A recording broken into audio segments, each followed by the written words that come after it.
আসসালামু আলাইকুম everyone, welcome to my channel Sanjum learning hub.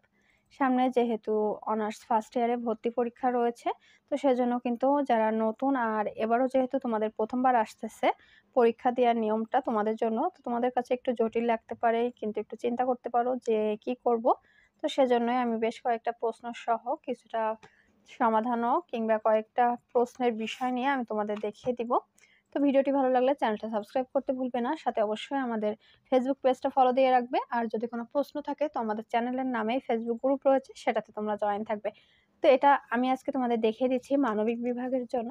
মানবিক বিভাগ নিয়ে যারা অ্যাপ্লাই করেছো বা পরীক্ষা দিবে তাদের জন্য কিন্তু ভিডিওটা বেশি ইম্পর্টেন্ট। এখানে দেখো সাবজেক্টগুলো রয়েছে: অর্থনীতি, পৌরনীতি, সমাজবিজ্ঞান, সমাজকর্ম, ইতিহাস, ইসলামের ইতিহাস ও সংস্কৃতি, যুক্তিবিদ্যা, ইসলাম শিক্ষা, ভূগোল, মনোবিজ্ঞান, গার্হস্থ্য অর্থনীতি, এই সাবজেক্টগুলোর জন্য তোমরা এটা করতে পারো। তো এখন আমি সরাসরি দেখো এখানে সূচিপত্র কিন্তু সবগুলো বিষয় দেওয়া রয়েছে, সাথে পৃষ্ঠা নাম্বারটাও দেওয়া রয়েছে। তো আমি তোমাদের আজকে প্রথমে বাংলা সাহিত্য, তো বাংলা সাহিত্য নিয়ে একটু দেখিয়ে দিই।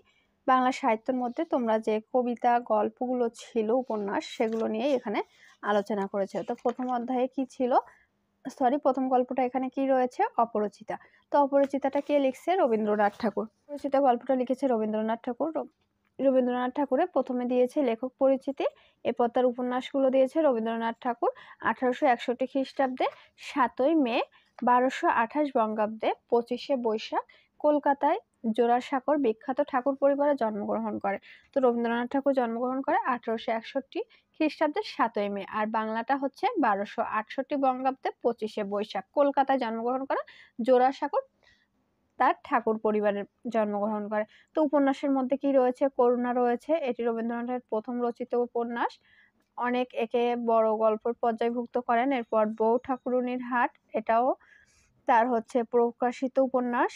গোরা, এটাও একটা উপন্যাস, রাজনৈতিক উপন্যাস। শেষের কবিতা, এটা হচ্ছে কাব্যধর্মী ও রোমান্টিক উপন্যাস। আমি একটু শর্ট করে বলে তোমাদের বুঝিয়ে দিয়ে চলে যাই, তোমরা বিস্তারিত বইয়ের ভিতরে পড়ে নিতে পারবে, অথবা আমার ভিডিওটা একটু পজ করে তোমরা দেখে নিতে পারো। তো চোখের বালি, চোখের বালিটা হচ্ছে মনস্তাত্ত্বিক উপন্যাস। এটা কিন্তু বেশ একটা আলোচিত উপন্যাস রবীন্দ্রনাথ ঠাকুরের। এটা থেকেও কিন্তু প্রশ্ন আসতে পারে যে চোখের বালি এটা কি উপন্যাস। তো এটা হচ্ছে মনস্তাত্ত্বিক উপন্যাস। এরপরে রয়েছে দুই বোন, এটা হচ্ছে সামাজিক উপন্যাস। ঘরে বাহিরে স্বদেশী আন্দোলন প্রেক্ষাপটে রচিত হয়েছিল, যখন ব্রিটিশ ভারতের রাজনীতি এর মূল উপজীব্য। চতুরঙ্গ উপন্যাস, রবীন্দ্রনাথের দর্শনের আভাস পাওয়া যায়। 4 অধ্যায়, এটা হচ্ছে অসহযোগ আন্দোলনের পরবর্তী যে হিংসাত্মক বিপ্লব আন্দোলনের প্রতি বিরূপ মনোভাব প্রকাশিত হয়েছিল এটার উপর। এরপর কি যোগাযোগ, যোগাযোগটাও হচ্ছে সামাজিক উপন্যাস। চরিত্র ছিল মধুসূদন আর কুমুদিনী। তো তার উপন্যাসগুলো করেছে। তারপরে নাটক, এটা একটু তোমরা দেখে নিও, এটা আর আমি বললাম না। তারপরে তার কাব্যগ্রন্থ, এত ডিটেলস আলোচনা করার কোনো প্রয়োজন নাই, তোমরা পড়ে নিও। আর এপাশে তার ছোট গল্প, তার গুরুত্বপূর্ণ তথ্য রয়েছে, এটাও আমার জানার প্রয়োজন নাই। এখন তোমাদের মূল বিষয়টা হচ্ছে গুরুত্বপূর্ণ তথ্যবলী। তো তথ্যবলীটা কি জিনিস, এখানে দেখো আমরা যেমন ক বিভাগে লিখতাম না, সে প্রশ্নগুলো কিন্তু এখানে দিয়েছে। দৈর্ঘ্য বা গুণের হিসেবে কোন জীবনটা বড় নয়, তো 27 বছর বয়সের জীবন। এটা কিন্তু তোমরা যে গল্পটা পড়েছিলে সেটার ভিতরেই রয়েছে। মামাকে ভাগ্য দেবতার প্রধান এজেন্ট বলা হয় কেন, মতামতের জন্য। আন্দামান দ্বীপ কোন সাগরের সীমানাভুক্ত, বঙ্গোপসাগরে। এরপরে দেখো, তখন আমার বয়স 23, এখন হয়েছে 27, কে বলেছিল এটা, এটা বলেছিল অনুপম। তারপর কি, না সভায় নয় এখানেই বসিতে হবে, উক্তিটিকার শম্ভুনাথ বাবুর। এরপর দেখো, কার কার উপর অনুপম 16 আনা নির্ভর করতে বলেন, বিনুদার উপর। তো এরকম তোমরা কিন্তু সবগুলো এখানে পেয়ে যাবে, তোমরা একটু দেখে নিও। এরপরে আমি এখানে আর পড়ে পড়ে সবকটা বললাম না, এখানে তোমার গুরুত্বপূর্ণ তথ্যবলী হিসাবে এগুলো দিয়েছে।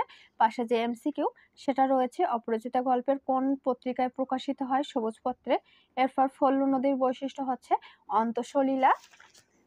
এরকম কিন্তু অনেকগুলো তোমার দেওয়া রয়েছে এপাশে এমসিকিউটা। তো পরবর্তীতে এমসিকিউটা অনেক বেশি দেওয়া রয়েছে, জাস্ট তোমরা একটু কথাটা বলে, গল্পটা যেহেতু আগে থেকে পড়া আছে, একবার দুবার পড়লে কিন্তু তোমাদের মাথার মধ্যে আবারও চলে আসবে। তো এরপরে কি রয়েছে, বিলাসী গল্প।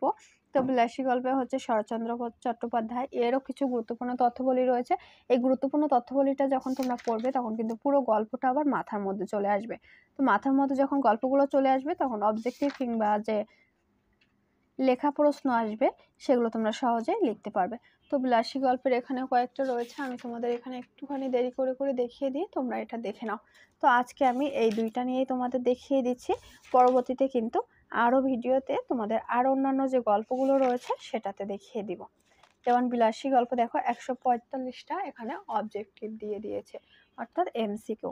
তো এই যে আমি একটুখানি রেখে রেখে দিচ্ছি, তোমরা একটু স্ক্রিনশট মেরে নিও অথবা ভিডিওটা সেভ করে রেখো, পরবর্তীতে তোমরা দেখে নিতে পারবে। তো ভিডিওটি ভালো লাগলে কিন্তু চ্যানেলটা সাবস্ক্রাইব করতে ভুলবে না। সাথে বলি অবশ্যই তোমার মতো যারা পরীক্ষার্থী রয়েছে তাদের কাছে চ্যানেলটা শেয়ার করে দিবে, তাহলে তারাও কিন্তু দেখতে পারবে। এবং কোনো প্রশ্ন থাকলে ভিডিওর কমেন্ট সেকশন অথবা আমাদের ফেসবুক পেজ এবং গ্রুপ রয়েছে, সেখানে তোমরা জানাতে পারো। তো এই তো, আজকের মতো এই পর্যন্তই।